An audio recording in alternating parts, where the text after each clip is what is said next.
మీ జీఐఈటీ ఇప్పుడు జీజేయుగా మారింది. 2000కు పైగా ప్లేస్మెంట్స్, ఐపీఎం, కేపీఎంజీ వంటి సంస్థలతో ఇంటిగ్రేటెడ్ కోర్సులు, యూపీఎస్సీ కోచింగ్, అడ్మిషన్లు ఓపెన్. నమస్తే, నేను విజయ్. ఇప్పుడు ఏపీలో మాజీ ముఖ్యమంత్రి జగన్మోహన్ రెడ్డి చేసినటువంటి వ్యాఖ్యలు, ముఖ్యంగా 2029 ఎన్నికల మేనిఫెస్టోలో తాను మ్యావిగన్ని రాజధానిగా చేర్చబోతున్నాను, సో మ్యావిగన్కు నిజంగా ప్రజలు మద్దతు ఉంటే వైసీపీకి ఓటేయండి, లేదు అమరావతి కావాలనుకుంటే చంద్రబాబు నాయుడుకి ఓటేయండి అంటూ ఆయన ఓపెన్గా ఒక ఛాలెంజ్ అయితే విసిరారు. నిజంగా ఇప్పుడు జగన్మోహన్ రెడ్డి చేసినటువంటి స్టేట్మెంట్ ఇప్పుడు ఏపీలో రాజకీయ ప్రకంపనలు సృష్టిస్తున్నాయి. నిజంగా ఎంటర్ప్రైనర్స్, పారిశ్రామికవేత్తలు ఇక్కడ పెట్టుబడులు పెట్టడానికి ముందుకు వచ్చే వారు జగన్ స్టేట్మెంట్ వల్ల వెనక్కి వెళ్ళేటువంటి అవకాశం ఉందా, లేదంటే గందరగోళాన్ని సృష్టించడానికి ఛాన్సెస్ ఎంతవరకు ఉన్నాయి తెలుసుకునే ప్రయత్నం చేద్దాం. మనతో పాటున్నారు నిర్మాత, ఎంటర్ప్రైనర్, అలాగే విశాఖపట్నానికి సంబంధించినటువంటి వాస్తవ్యులు, గతంలో కూడా రాజకీయంగా కీలకంగా వ్యవహరించినటువంటి నట్టి కుమార్ గారు మనతో పాటు లైవ్ కాల్లో మాట్లాడడానికి సిద్ధంగా ఉన్నారు. నట్టి కుమార్ గారు నమస్తే. నమస్తే అండి.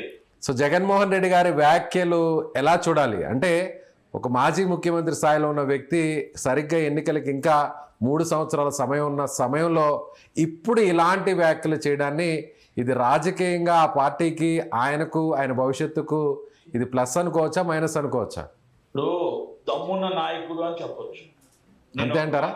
అంటే దమ్మున్న నాయకుడు అని చెప్తాను. ఎందుకంటే ఓటమి వస్తుందా గెలుపు వస్తుందా పక్కన పెడితే, దమ్మున్న నాయకుడు సింహం సింగల్గా వస్తుంది అని చెప్తున్నట్టు ఆయన ఏమంటున్నాడంటే, నేను మావిగన్కే కట్టుబడి ఉన్నా, మీరు మావిగన్ ఉంటే మీరు ఓటేయండి, మీకు లేదు అమరావతి ఇష్టమైతే అమరావతి చంద్రబాబు ఓటేయండి అని, మీరు కూటమితో రండి, 100 మంది రండి, నేను సింగిల్గా వస్తా అని చెప్తున్నాడు.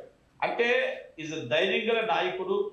రాజశేఖర రెడ్డి గారు నాకు గుర్తొచ్చారు. నేను జగన్మోహన్ రెడ్డిని పొగట్లేదు ఇక్కడ, నేను రాజశేఖర రెడ్డిని గుర్తు చేసుకుంటున్నాను. అంటే నేను జగన్మోహన్ రెడ్డి గారికి పెద్ద వ్యతిరేకి, ఆయన కార్యక్రమాలకు వ్యతిరేకి. ఎందుకంటే 5 సంవత్సరాలు ఆయన చేసిన కొన్ని మంచి కార్యక్రమాలు ఉన్నాయి, ఆయన చేసే ఆలోచనలో కొన్ని రాంగ్ కూడా ఉన్నాయి. ఆయన రాంగే ఆయన పార్టీ 11 సీట్లు వచ్చాయి, దాన్ని ఒప్పుకోక తప్పదు. ఎందుకంటే ఇక్కడ నేను ఏ పార్టీకి కొమ్ము కాయట్లేదు, ఉన్నది ఉన్నట్టు చెప్తున్నా. ఇక్కడ చంద్రబాబు నాయుడు గారు రాజధాని పూర్తి 29 కల్లా పూర్తి చేయగలగాలి. అది అసాధ్యం అని నేను అనుకుంటున్నా. పోలవరం పూర్తి చేయగలగాలి, అది అసాధ్యం అని నేను అనుకుంటున్నా. 30 కిలోమీటర్ల కారిడార్ పూర్తి చేయాలి విశాఖపట్నం, అది అసాధ్యం అని అనుకుంటున్నా. మొత్తం టోటల్గా టూరిజం డెవలప్ చేయాలి, పరిశ్రమలు రావాలి, మొత్తం టోటల్గా గూగుల్ డేటా రావాలి. అలాగే ఎన్నో ఉన్నాయి కార్యక్రమాలన్నీ మనకి టీవీలోని అన్నింటిలోనే కనబడుతున్నాయి తప్ప మనకి ఏది కూడా ఆచరణలో లేదు. పరిశ్రమలు రావట్లేదు, ఉద్యోగాలు రావట్లేదు, ఇన్ఫ్రాస్ట్రక్చర్ రావట్లేదు, మన చేతిలో ఉన్న సినిమా ఇండస్ట్రీ రాలేదు. అంటే దాంట్లో చాలా మంది ఏమంటారంటే, జగన్మోహన్ రెడ్డి గారు తెచ్చారా అని అడుగుతారు. అదే జగన్మోహన్ రెడ్డి గారు కంటే ముందు చంద్రబాబు నాయుడు గారు ఉన్నారు, మరి చంద్రబాబు నాయుడు గారు కూడా తేలేదు కదా.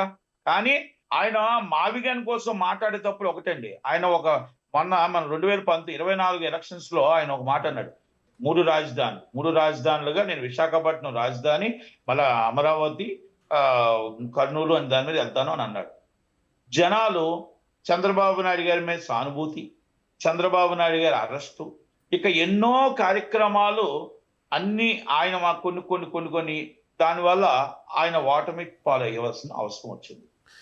కానీ నట్టి కుమార్ గారు ఇక్కడ మనం చూడాల్సింది, పరిణితి చెందినటువంటి వ్యక్తులుగా మీరు ఒక ఎంటర్ప్రైనర్గా, అలాగే ఒక పారిశ్రామికవేత్తగా చాలామందితో మీకు పరిచయాలు ఉంటాయి.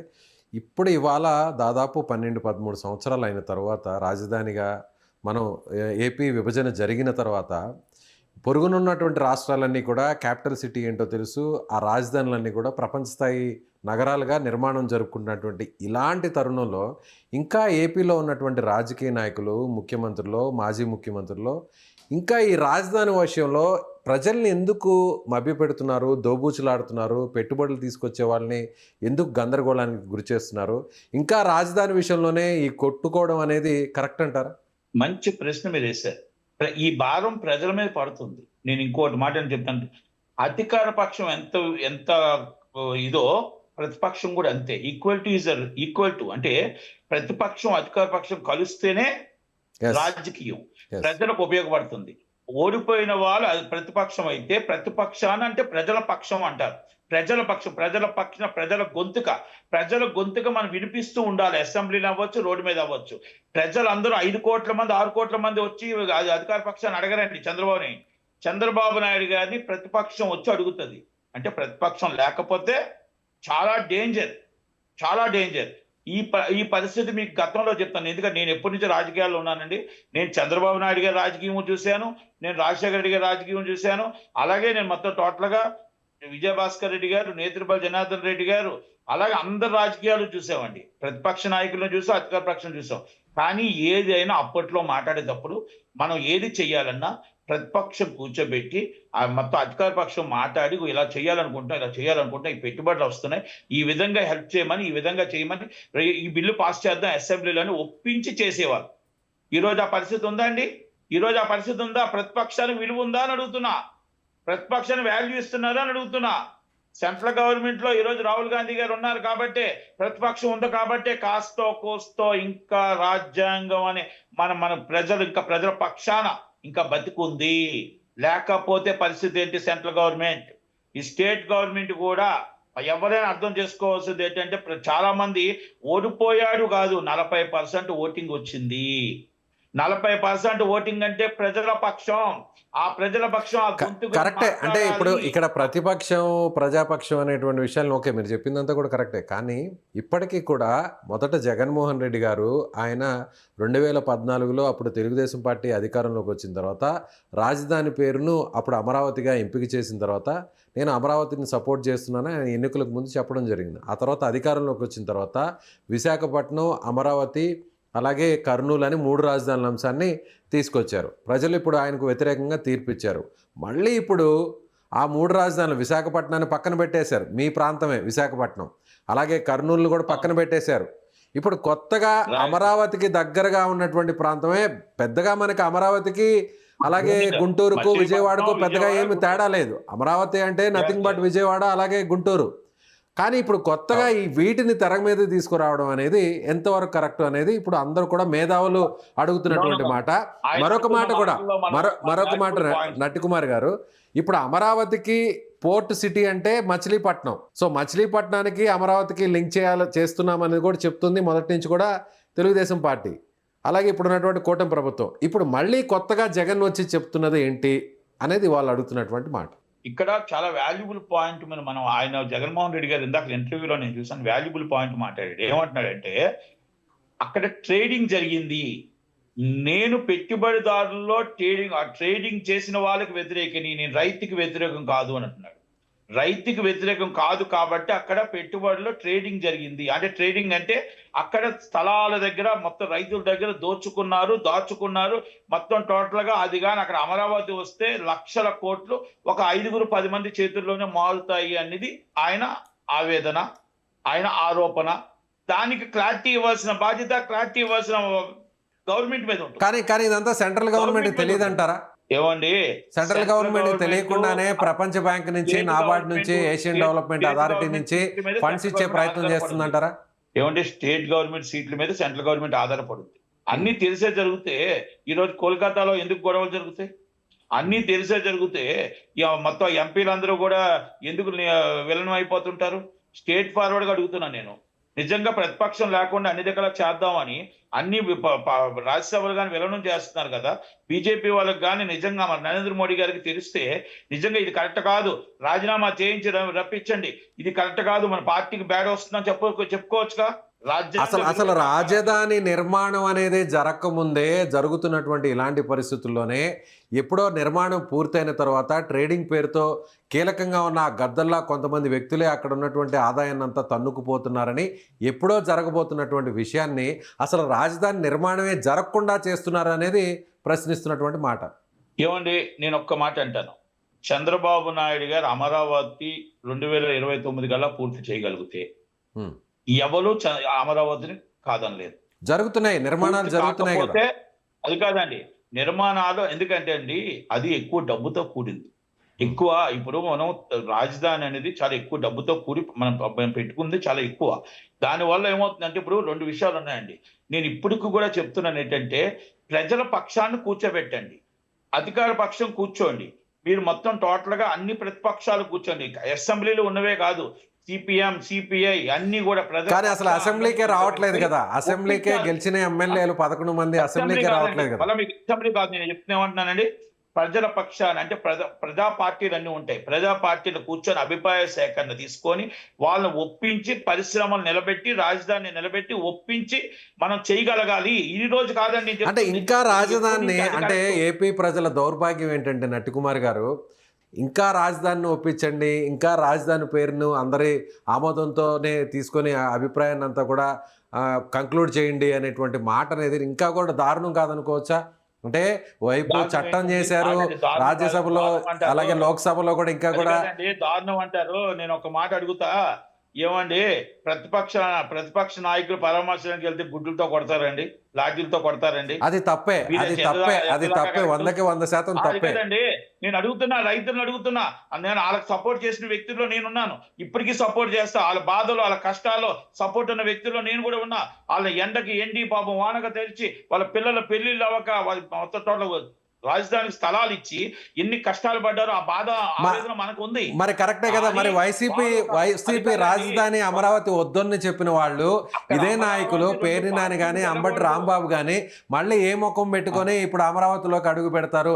ఎస్, మీరు అమరావతి రాజధాని అని చెప్పి ఒక నిర్ణయం తీసుకోండి, మేము అధికారంలోకి వచ్చా కూడా రాజధానికి అమరావతి ఉంటుందని ఒక ప్రకటన చేయించండి, వెల్కమ్ అని చెప్తున్నారు వాళ్ళు. నేను ఏమండి 5 సంవత్సరాల్లో భువనేశ్వరమ్మ గారు కానీ చంద్రబాబు నాయుడు గారు కానీ మరి రైతును పరామర్శించడానికి ఎన్నోసార్లు వచ్చారు. మరి అక్కడ ఏమైనా గొడవలు జరిగాయండి? ఒక్కసారి అమరావతికి వ్యతిరేకంగా వైసీపీ ఉంది కాబట్టి మేము వాళ్ళు రానికుండా అడ్డుకున్నామని వాళ్ళు చెప్తున్నటువంటి మాట. మీరు అమరావతికి ఓకే అని చెప్పండి, అనుకూలం అని చెప్పండి, మేము రెడీ.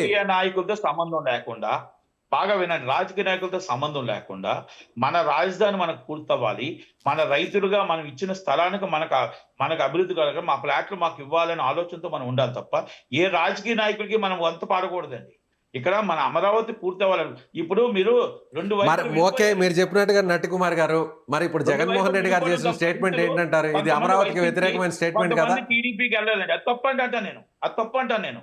మీరు డెవలపింగ్ ఇది అమరావతి చూసుకోవాలి కానీ 2 పార్టీలుగా విడిపోవడం ఏంటండి? ఇప్పుడు వాళ్ళు ఒక పార్టీ వాళ్ళు పిలిచారని వచ్చారు, మీరు ఇంకో పార్టీ తరఫున మీరు వచ్చారు, ఇది తప్పు అంటాను నేను. ఇప్పుడు రాజధానిలో రైతులకు లాఠీచార్జ్ జరిగినప్పుడు నేను సపోర్ట్ చేశా, రాజధానిలో ఇబ్బందులు పడుతున్నప్పుడు సపోర్ట్ చేశా, రాజధానిలో అక్క చెల్లెళ్ళు అన్నదమ్ములు ఎండలో నించున్నప్పుడు సపోర్ట్ చేశా. అది జగన్మోహన్ రెడ్డి గారు తప్పు అని చెప్పడం జరిగింది. కానీ నేను మళ్ళా చెప్తాను, నేను దేనికి వ్యతిరేకం కానండి. నేనేమంటున్నానంటే అధికార పక్షం ప్రతిపక్షాన్ని కూర్చోబెట్టుకొని మాట్లాడాలి, ఇది సాంప్రదాయం. ఇది కూడా ఇప్పుడు మీకు సెంట్రల్ గవర్నమెంట్ లో కూడా సాంప్రదాయం కూడా రాను పోతుందండి. మీకు ఇంతకు ముందు మీకు సుష్మా స్వరాజ్ గారు ఉంటే అప్పుడు స్వయంగా సుష్మా స్వరాజ్ గారు సోనియా గాంధీ గారి ఇంటికి వెళ్ళి ప్రతి విషయాన్ని మీరు పార్లమెంట్ లో పెట్టవలసిన బిల్స్ అన్ని కూడా ముందు చర్చించి మాట్లాడి అన్ని విషయాలు కూడా రాజ్యసభలో లోక్సభలో మాట్లాడి వచ్చినవి ఎన్నో బిల్స్ ఓకే చేసుకుని ఉన్నాయి. మహిళా కమిషన్ బిల్స్ కానీ ఎన్నో బిల్స్ అండి. అంటే నేనేమంటానంటే ప్రతిపక్షం అధికార పక్షాన్ని ఒప్పించాలి, ప్రతిపక్షం అధికార పక్షంకి ఎక్స్ప్లెయిన్ చేయాలి. కానీ ఇప్పుడున్న పరిస్థితుల గత దశాబ్ద కాలంలో ఏపీలో ఉన్న పరిస్థితులు, సో నిజంగా ఇద్దరు ఒకరికొకరు కూర్చొని మాట్లాడేంత పరిస్థితులు ఉన్నాయా? మీరు అన్నట్టుగా రాజశేఖర రెడ్డి గారు చంద్రబాబు నాయుడు గారు కూర్చున్నట్టు ఇప్పుడు వాళ్ళు కూర్చోట్లేదు కదా. అదే నేను అనేది. ఇది నష్టం ప్రజలకి, ఇది రాష్ట్రానికి నష్టం, రాష్ట్రానికి అరిష్టం, రాష్ట్రానికి మొత్తం ఇబ్బందికరమైన పరిస్థితి ఉంది. పెట్టుబడులు రావు, పెట్టుబడులు భయభ్రాంతులు అవుతారు. ఇవాళ ఆయన పెట్టిన స్టేట్మెంట్ ఏంటో తెలిసినా, ఒక్క పెట్టుబడిదారుడు మీరు వచ్చిన 5 సంవత్సరాలు ఇక్కడ పెట్టుబడి పెడితే మళ్ళా 5 సంవత్సరాల తర్వాత మారుస్తా, ఇది నా ఛాలెంజ్. మావిగానే నేను వెళ్తున్నా, మీరు ఓట్ వేయండి, మావిగాని అనుకుంటే ఓట్ వేయండి. మీరు అమరావతి అనుకుంటే చంద్రబాబు ఓట్ వేయండి అని అడిగారు ఆయన. ఈ రోజు ఇచ్చాపురం నుంచి నేను తిరుగుతున్నాను అనంతపురం దాకా, ఇచ్చాపురం నుంచి సోలూరుపేట దాకా మీకు మార్పులు వచ్చాయి. రోడ్లు బాగులేవు, మీకు మొత్తం టోటల్గా ఈ బెల్ట్ షాపులు పెరిగిపోయాయి, ప్రజలు విరక్తి పడుతున్నారు. 4,000 రూపాయల పెన్షన్ రోడ్లు ఎంఆర్ఓ ఆఫీసులకి ఆర్డీఓ ఆఫీసులకు తిరుగుతున్నప్పటికే సరిపోతుంది. ఎంత కష్టపడుతున్నారో, ఎండలో వారాల్లో తడుచుకుంటూ ఎంత ఇబ్బంది పడుతున్నారో వాళ్ళు ప్రజలు చెప్తున్న మాట జగన్ బాబే బెటరు అంటున్నారు. ఇది నేనే అమలు వెనకేసుకు రావట్లా, ఇది నేను అందుకే అంటున్నాను, రెక్టిఫై చేసుకోగలగాలి. ఏ గవర్నమెంట్ అయినా రెక్టిఫై చేసుకోగలగాలి. కరెక్టే మీరు అన్నట్టు. ఒకవేళ మీరు చెప్పినట్టుగా మీ అభిప్రాయం ప్రకారం ఒకవేళ మాట కట్టొచ్చా? ఒక్కటండి, ఉదయం లెగిస్తే అరెస్టులు, ఉదయం లెగిస్తే అరెస్టులు, ఉదయం లెగిస్తే అరెస్టులు, జైలు, అరెస్టులు, జైలు, బెయిల్లు. అంటే ఆ డబ్బు అంతా ఎవరికి వచ్చండి? ప్రజల డబ్బుని మీరు ఈ విధంగా ఖర్చు పెడుతున్నారు. రాజకీయంగా మీరు ఎదుర్కోండి, కానీ ఏ రాజకీయ నాయకుడు ఇస్తున్నాడా? వైసీపీ డబ్బు వస్తుందా, లేకపోతే టీడీపీ వాళ్ళు ఇస్తున్నారు? ఎవరు ఇవ్వట్లేదు కదా. నటికుమార్ గారు మీరు చెప్పినట్టుగా ప్రజల్లో కూటమి ప్రభుత్వానికి అనుకూలంగా ఉందా, వ్యతిరేకంగా ఉందా అనేది వేరే అంశం. కానీ జగన్మోహన్ రెడ్డి గారు చేసినటువంటి స్టేట్మెంటు ఇది రాష్ట్ర భవిష్యత్తుకు ప్రమాదకరమా, ఉపయోగకరమా? స్ట్రైట్ గా. అందుకే అన్నానండి, ఇద్దరు గొడవలు ఆడుకుంటేనంట ఒకరు సంతోషిస్తారంట. ఇద్దరు గొడవలు ఆడుకుంటూ పక్క రాష్ట్రంలో ఏమైనా వస్తే అభివృద్ధి జరుగుతూ ఉంటుంది, మన రాష్ట్రం అలాగే ఆగిపోతూ ఉంటుంది.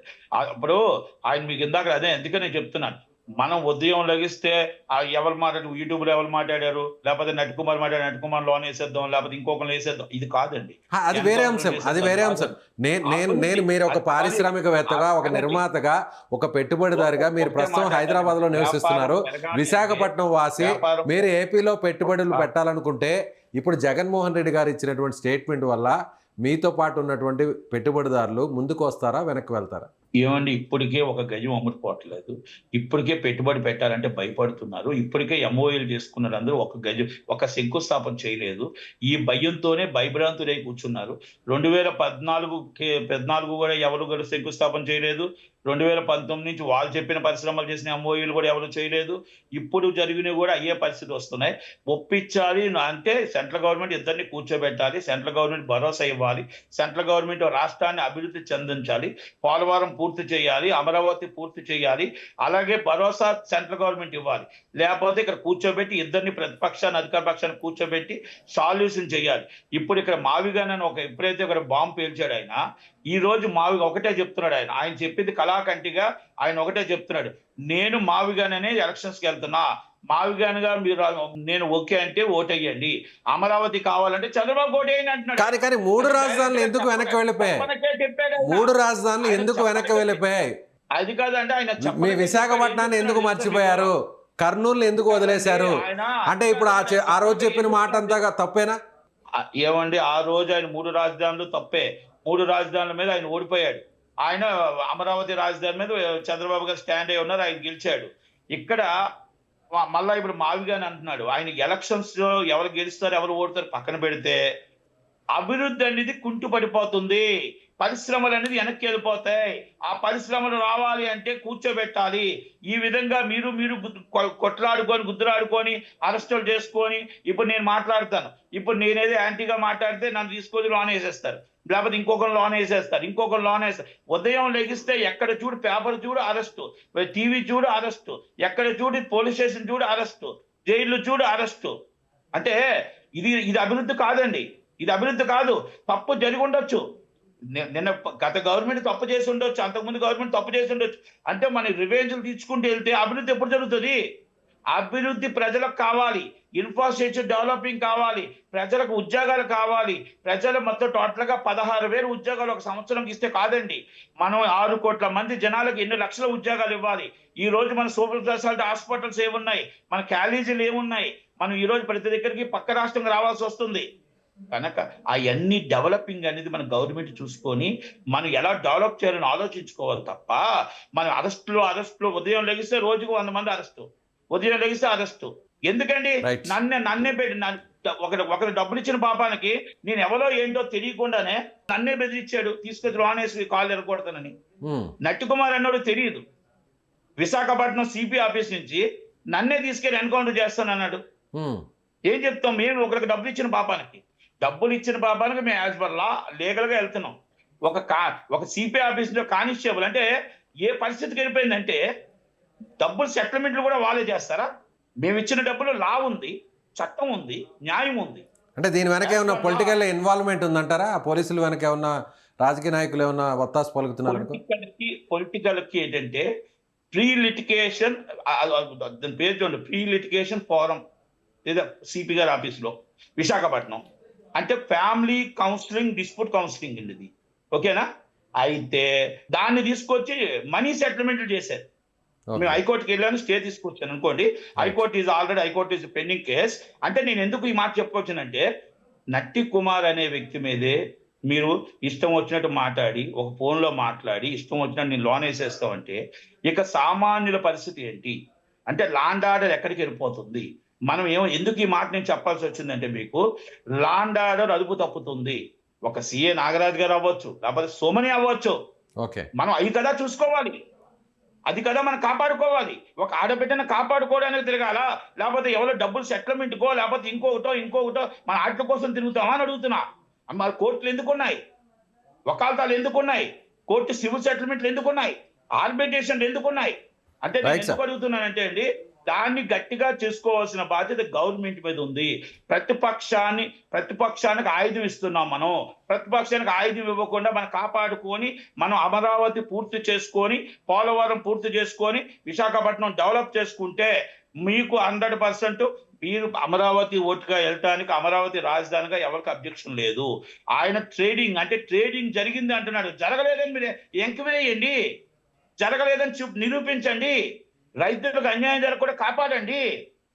మావిగానే కరెక్ట్ కాదు, అమరావతి కరెక్ట్, అమరావతిలో ఏ ట్రేడింగ్ జరిగిందో మేము వాళ్ళ మీద యాక్షన్ తీసుకుంటామని చెప్పండి.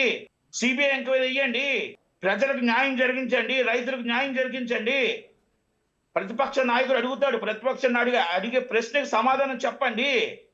ఎంతసేపు ఎంతసేపు ప్రతిపక్ష నాయకుడు తప్పు చేశాడు, నీ 11 సీట్లు వచ్చాయి, 23 సీట్లు వచ్చి 164 వచ్చాయి, 11 సీట్లు వస్తే మళ్ళీ మాకు 150 సీట్లు రావు అనుకోవద్దు, తప్పు. ఎదుటి వాడికి తక్కువ సీట్లు వచ్చాయని మనం తక్కువ చేసి చూద్దాం మరి పెద్దగా అవుతుంది. మీరు చెప్పినట్టుగా నేను అంటున్నా, ఇక్కడ ఒక్కటేనండి, మనం ఇష్టాపరించి అభివృద్ధి చూడండి.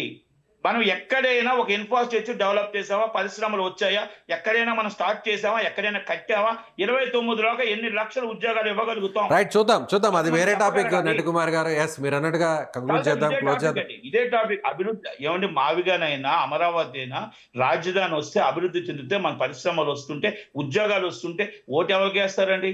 చంద్రబాబు నాయుడు గారికి వేస్తారు, గవర్నమెంట్కి వేస్తారు. మా బాగు లేకపోతే గవర్నమెంట్కి వేయరు, అంతే కదా. ఓకే, ఏదేమైనా అంటే నేనేమంటున్నా, మనం ఏం చేసామని చెప్పుకోగలుగుతాం. Right sir, thank you sir, అంటున్నాం. థ్యాంక్ యూ అండి, థ్యాంక్ యూ సో మచ్. ఇది నట్టి కుమార్ గారు చెప్తున్నటువంటి విశ్లేషణ. మీరు నట్టి కుమార్ గారి అభిప్రాయాన్ని ఏకీభవిస్తుంటే ఖచ్చితంగా కామెంట్ చేయండి, లేదంటే నట్టి కుమార్ గారి అభిప్రాయాన్ని వ్యతిరేకించినా కూడా మీ అభిప్రాయాన్ని తెలియచేయండి. Thank you so much.